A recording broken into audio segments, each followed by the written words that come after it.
Well, I like to say we have a bonus section of this week's pod. The Dunkin' Dad could not join us during our original recording, so I hope you guys enjoyed Jake and I talking. The Dunkin' Dad is available now, and he really wanted to go through these 10 questions because he couldn't make it to the recording in the first time. So, or the live, this will be also be live on YouTube after the main one is aired, anyways, on YouTube on Upper World Podcast for week 13. Dunkin' Dad, how are you doing? And I got to ask you, how are you spending your Thanksgiving, by the way, as I asked Jake, anyways? Good. I actually wasn't available because I was hiding in my mom's basement, reheating my Hot Pocket and drowning my tears in 2-liter Mountain Dews because of the Eagles' inept offense last night in the second half. I plan on spending Thanksgiving continuing to sulk in my feelings. Lots of gravy, lots of turkey, stuffing. Maybe I'll throw in cranberry, mix it up a little bit, and then look forward to these, by the way. Yeah, you throw in some Tums, lots of Tums. Yes, the melty, magic, tropical flavors and the taste of Hawaii and Polynesia coming into my life. Looking forward to that Bears game now on Black Friday, said no one. Other than that, doing well. I hear you. I had to do a lot of football games, and I have another week of doing a lot of football games, so bless me heart anyways. So I think I will say this. This is the third year in a row I've not been able to watch the Black Friday game, by the way. You might not miss a lot. I know. One of the first two I had to work. I had to do a Heat Knick game. Last year I had to do a Heat Raptors game. This year I have to do a college basketball game. So, ooh, nice. Yeah. Who's the U playing? Whatever happens after Miami BYU on Thursday on Thanksgiving. So I have to produce that game on Thursday. All right, there you go. So nice. I will not be watching much of. I'll be watching the game on a monitor. How about that? So, there you go. Enjoy. All right. We're going to use 10 questions. I already answered them, so we just want Duncan to answer, and it probably wants my answers too also. So just do like a lightning round, you know? Is it a lightning round anyways? It could be a lightning round. I'm a man. I'm 40. Take your first shift. You'll get it. Earn the second one. All right, number 10. What's your concern on the Buffalo Bills after losing to Houston Texans on Thursday night, by the way? Mildly concerned because McDermott and that defense seem to be the problem. And I've said this before. You take Josh Allen off that team, you take away those scrambling deep shot, save me from oblivion touchdown catches. And right now, they're not the class that we thought they were. Few and far between am I seeing them play their games and being scared to play the Buffalo Bills. It's a roller coaster, I said. Anyways, they have great wins. They have great bad losses. So it doesn't matter if they're losing to the Miami Dolphins or anybody else. It's a roller coaster season. I like to say maybe you see it at Six Flags Great Adventure, by the way. Seems as if our Texans picked to win the division, maybe on the come up.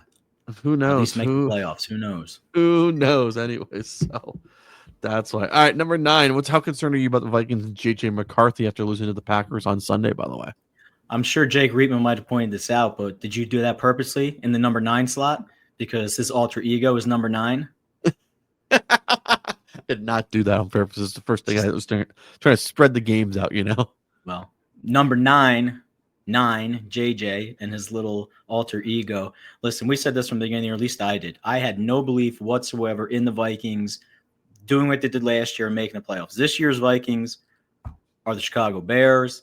The Vikings, good luck to you. Carson Wentz can't win for you.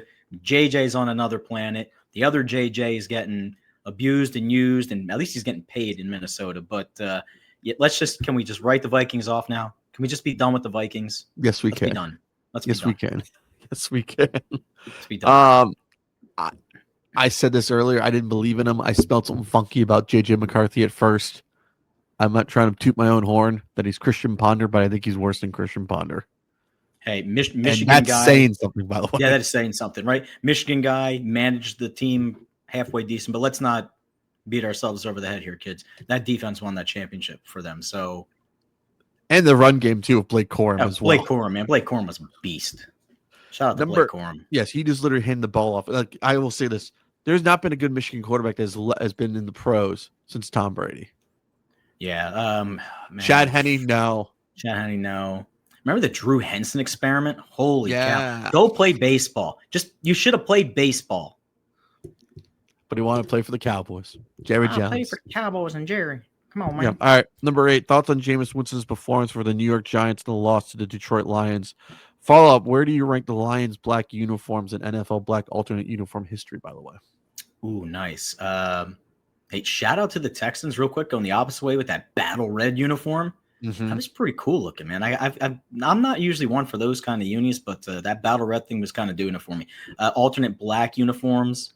I have the picture of it. This is the one I think about the most. Which one do you think about the most? I'm thinking like when I think of the black uniform when the Lions did the first time, I think of this one. By the way, as I pulled up, I showed it to Jake. Yeah, that's the one I think of, and I think it is bad football. Days. Roy Williams too, also. There you go. I just think it's I just think of bad football when I see those black uniforms when the Detroit Lions have it in history. Hey, who was my quarterback at that point in Detroit? I'm sure Jake John knew. Kitna. John Kitna. Yeah. Well, there's your answer. No, Harrington. You make the call. You wonder why some of those guys like Johnson, retires soon. It's like, well, who's throwing the ball? I mean, okay, to Stafford, but seriously, like early on, like Larry Fitzgerald, like who's throwing me the ball at least? Yeah. No. What do I think about Jameis Winston? I think it was a typical Jameis performance. I think at the end they knew on the defensive side, if they brought the pressure, the talent on the other side of the ball for the Giants wasn't going to be able to find themselves open. But Jameis, I mean, he does everything. He's great for the game. He's awesome with his energy. The 33-yard, 36-yard touchdown catch, pretty cool. Kind of run a dude over. But when they got the ball back in overtime, I was like, nah, man, like this isn't gonna happen. This ain't happening. This is gonna shut down pretty quick. And real quick on the uniforms, listen, call me the outlier here, man. I don't like the Eagles black uniform. I don't really care for it, man. It's not in my top. Like, oh, I'm like, no, just no, don't do that. You're not one of those people who really cried, oh, the Eagles undefeated record and Kelly Green's over. It's like, dude, it was bound to happen. Just shut the fuck up. I didn't even care. Yeah. I didn't even care. All right. Number 7, by the way. Number 7. Thoughts on Shedeur Sanders' first QB as for the Browns as they beat the Raiders. This is the first Browns rookie QB in their first start since they were previously 0-17, by the way. Legendary. Number 7, lucky number 7 goes to Vegas, and he gets the W. I mean, look, I've read the social media pundits, the supporters, the haters. I'm a Shedeur hater, Shedeur lover. Listen, he has enough talent to be on a team. Mm-hmm. Is he going to be your franchise quarterback? I guess for Cleveland, he's going to be your franchise quarterback. He's your stopgap quarterback. Yeah, your two big offensive plays where he had that 66-yard pass and the other one for 50 and change, whatnot. It was a broken play, and it was basically like, dude, just run a long post route and just keep going. And he basically, I mean, he stepped outside, took 2-3 steps, and then let it go. I mean, he's right. He has athletic ability. He did this in Colorado. The problem was, just as much as he is studying the playbook and getting tape and reps, so are other people. So they'll adjust to that athletic ability. And they're used to playing athletic quarterbacks, right? Caleb Williams, Justin Fields, Jordan Love, Russell Wilson, Jalen Hurts, who's my Lamar Jackson. Like he's not there yet, but can he be a problem for people? Yeah, sure, it's gonna be a problem for people. I think what really gets in the crawl of people, or what grinds my gears, is afterwards. Like there's a line between being excited and happy and like arrogant and humble. Like there has to be a little bit in there. And granted, man, you won a game. He's excited. I give him that. But you're going to talk this talk. I hope you can, walk this walk. And it's a great story if he's good. Like it really is a great story if he's good. He couldn't win. Either way, he wasn't going to win. He beat the Raiders or he lost to the Raiders. All right. Next week, you got a good defense, right? You're going to play a legitimate team. Let's see how this adjustment is made, what happens. I feel like this is one of those individuals where people are on one side of the aisle or one side of the coin. You like him or you hate him. Yeah. Yeah. It's either you like him or you don't like him. It's like Johnny Manziel almost, but worse. Yeah, pretty much. Yeah, pretty much, right? Number 6, who's to blame for the Eagles offense sputtering after being up 21-0? My God. I said Kevin Petula, and the play Yeah. calling and just penalties and also lack of execution. What did Jake say? He kind of said that too a little bit. Like also like it was the offense. He let their foot off the gas. Yeah. That's what I threw around a word last night when a couple of the local media dudes posted. You can name them, please. Kincaid, Gargano, some WIP guys. And I heard it all day today on the radio. I saw it on some other posts. They have been, the Eagles, inconsistently good. And to that point, they look like Jekyll and Hyde. Like 1 minute looks like, okay, we're in a little bit of rhythm. We know what's going on. Even Brady was saying that. Like, hey, they were in a rhythm. Now they're not in a rhythm. Other times they go out there and they look completely just all over the place, completely lost. There is absolutely no doubt that screw the ref talk, man. I hate when people talk about the refs. That's why I didn't ask one. That's why. Because people get into the argument like, oh, well, you get the call, he get the call, you get the call. Listen, everybody at some point during the league, during the season is going to get a call. Landon Dickerson, not Nickerson Brady, he's been hurt. He's not 100%. He came back way too soon from that surgery. Cam Jurgens, he's playing, but he's not 100%. You don't have Lane Johnson. You got Frank Johnson there. You know, when the Becton has been the biggest problem this whole year. No, not re-signing Becton. Oh, absolutely, right? Abso-freaking-lutely. When you have a offense that's built around your rushing, run the football, and you're not able to effectively do that, and then furthermore, you don't take advantage of the quick screens, the little out screens. There were so many times last night where I was watching that game, and I'm like, Jalen, why are you waiting for all this to develop downfield? Saquon's already out here on the side, dumping the ball. And when he would get Saquon the ball, you could almost count in your head. You're like, read 1, read 2, read 3. I'm looking. Oh, safety net. And Saquon's getting tackled for 2-yard loss. Or he's getting a 7-yard gain and then a 4-yard loss. Where I'm just like, that decision-making has got to be quicker. It's got to be quicker. And do you blame Patullo? Yeah, I blame Patullo because— you blame Coach Sirianni too? You know, if he wants to take on the mantle of, hey, I am, pseudo assistant play caller, or I'm making sure that our players are going through the checks and balances. And I mean, yeah, he definitely has to be accountable. And I started racking my brain and I'm like, has there ever been an 8-3 team clearly in control of their division where you would look at them and say, I need to fire my offensive coordinator? Baltimore Ravens 2012. Okay. All right. I mean, but their talent on offense is nowhere near the talent that the Eagles have on their side. No. None. And get back to the running thing real quick. They ran the ball 18 times in that game last night. You know who had 7 of those rushes? Hurts. Hurts did. And Hurts, 3 of those weren't like designed runs. Those were the, oh crap, scramble, get me out of the pocket kind of thing. So you can tell me between Saquon Barkley and Tank that you ran the ball 11 times. Saquon had— they should be giving the ball more rushes. To take. You need to give the ball. Tank had 1 rush for 8 yards, 8.5 yards. He switches it up. He just hits the hole faster. He looks way better than Saquon this year. Right now, Saquon is the kind of guy that he's patient behind the line of scrimmage, but that means that the line of scrimmage has got to boop and bop and give him that initial little hole. Yeah, right, exactly. And right now, with the way that they're playing, I'd say that offensive line right now probably the worst it's been. 65, 70% easily. I don't know how in the hell they line up and you start looking up and tapping butts when to snap the ball. What the hell is that? I didn't see. But that's been all year.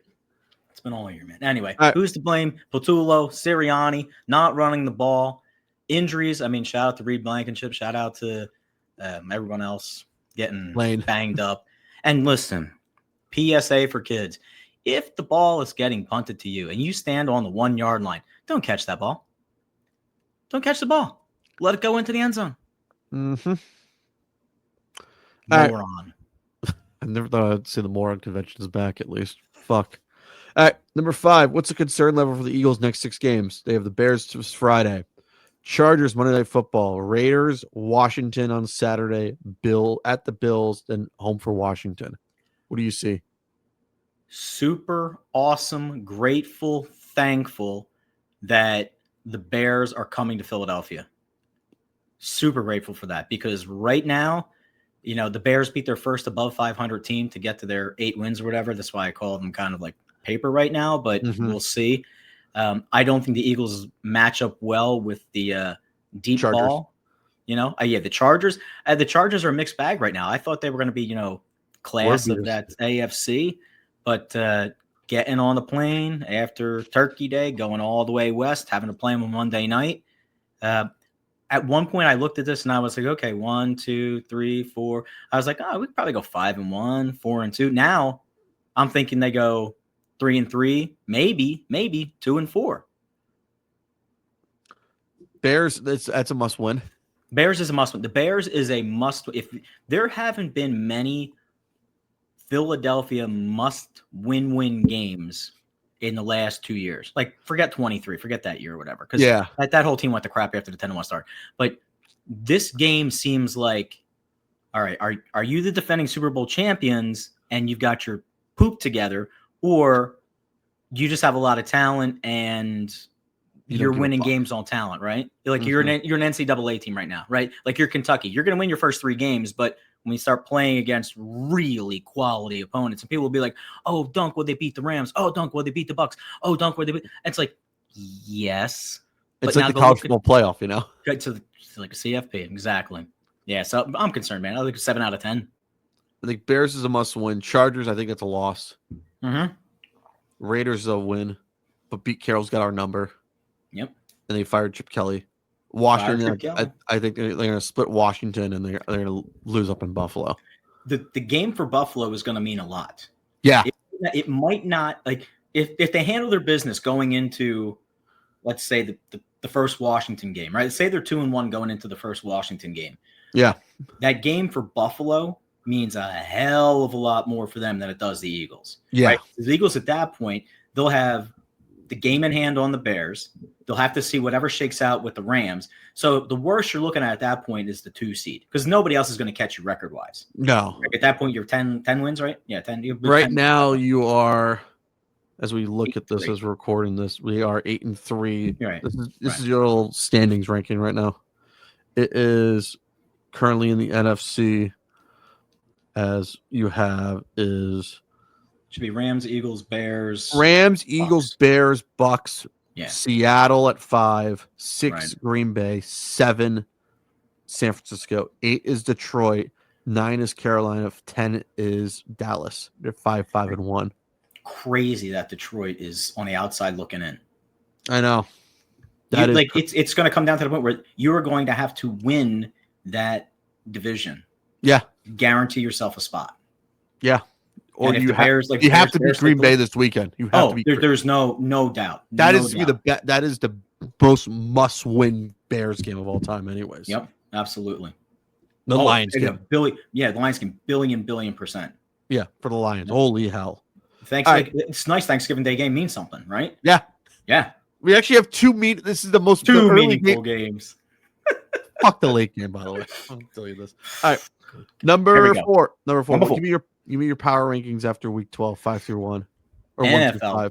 Power rankings after, man, the Rams, they are good. Okay, they are good. Yeah, give me yours. This is a meeting Jake agreed on. Okay. But he had the Lions out actually. Okay. Rams number 1, right. Patriots 2, Seattle 3, 4 Lions, 5 Chargers. Okay. All right. I'm gonna go with Colton his, by the way. He threw Colton his. All right. He didn't have the Lions in at all, anyways. And the Eagles at 5, by the way. Yeah. Man. Rams, Patriots. Oh, I'm torn between the Seahawks and the Broncos. I think they're like 3-4 interchangeable. Yeah. 5. Man, I just I want to be such a homer and say the Eagles, but I think right now if you line me up against the Colts beat us. So I think Colts 5, Eagles 6, Bears 6B. Yeah. Okay. Yeah, I think it's a big game, and I've been chiding a lot of people with Chicago this year, and man, they come on the road and they torch the Eagles, and they're going to be depleted a little bit on defense. It could happen. Mm-hmm. All right.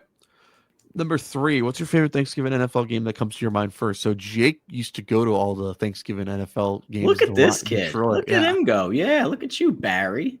Turducken man. So his first game was the Phil Luckett game, by the way. Oh, nice. Yes. So in 1998, Eagles, Lions, and Steelers, by the way. What was At it, the 2? Silver Dome.